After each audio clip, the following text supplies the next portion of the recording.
Last but not least, another new die. So we're going to walk down memory lane again for a minute to this guy.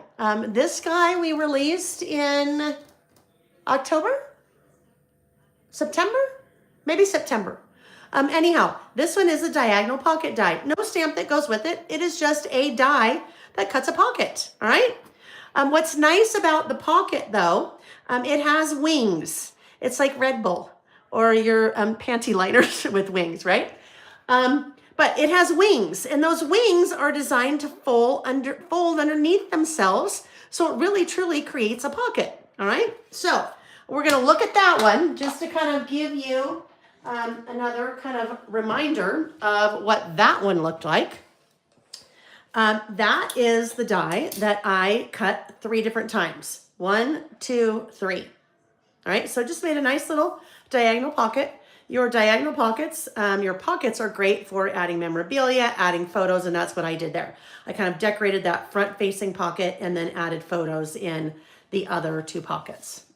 And you might be going, whoa, whoa, whoa, hold on, Layle. That's only one die. So how do you get the die to go both ways? I'll show you in a minute. Because that was the original diagonal pocket, and now we have the diagonal scallop pocket, all right? So basically, same concept, right? Same concept, but instead of a straight edge, we now have a fun scalloped edge, all right? So let me show you what that looks like. And this is where I'll show you how you can get the pocket to go the opposite direction. So I used papers from the Winter Spring Season Pass. Those are 2 papers from the March portion of the Winter Spring Season Pass, and I cut them before we started. Now, I came in with my black pen and kind of outlined the pocket and the scallops. You know I do that with everything anyway, but I thought that might kind of help you see a little bit more where one pocket ends and the next pocket starts. So I took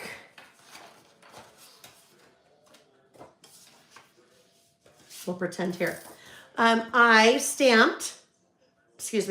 die cut, and this is too narrow, right? But just kind of showing you what I did. I cut it one way, and when I cut it one way, that gave me the bird front facing. When I turned it, we're going to do it this way.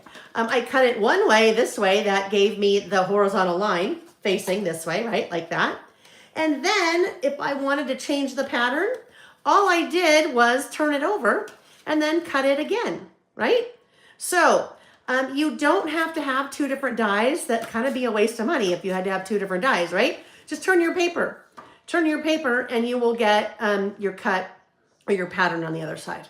And then here, all I did was after you cut that, you just fold the little wings in, right? So fold that under, fold that under, fold that up, and adhere those wing pieces down, and that is what creates your pocket. So I have like this little piece slide right in there. If it was my photo, that little piece slide right in there.